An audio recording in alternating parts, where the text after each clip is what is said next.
खबर आपको देंगे न्यूयॉर्क से। यूक्रेन की सूरत-ए-हाल पर अक़वाम मुत्तहिदा की सलामती कौंसिल का इजलास। पाकिस्तान का यूक्रेन में फौरी जंगबंदी और बामानी मुज़ाकरात के आगाज पर जोर। शहरियों, बुनियादी ढांचे और इमदादी कारकुनों का तहफ़्फ़ुज़ बुनियादी जिम्मेदारी है। आसिम इफ्तिखार ने कहा, पाकिस्तान का यूक्रेन में तवानाई और खुराक की तंसीबात पर हमलों पर अफसोस का इजहार।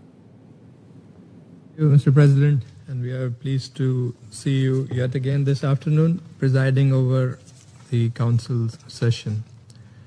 I would like to thank 𝐷𝐸𝐤𝐿 and 𝐷𝐸𝐻 for their briefings, which present a grim picture of the unfolding humanitarian consequences of the prolonged conflict in Ukraine. The devastating toll of this conflict on civilian populations is as tragic as it is staggering. We deplore the escalation, the scale and intensity of attacks carried out by the parties on multiple fronts, upending lives and livelihoods in the affected regions.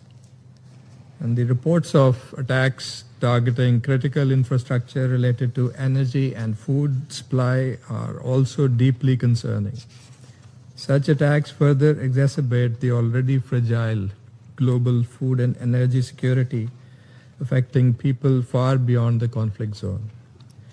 We regret the harm to civilians, damage to civilian infrastructure, and the reported targeting of humanitarian actors and related infrastructure.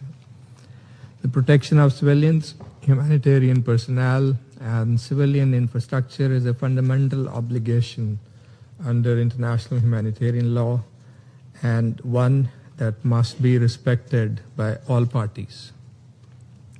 Violations of IHL risk further escalation, worsen human suffering, and diminish the prospects for lasting peace. President Pakistan supported Resolution 2774 tabled by the United States in February last year. And my delegation and others in this chamber have repeatedly called for holding earnest and meaningful dialogue to bring durable peace and stability to the region. This entails eschewing the quest for a military solution.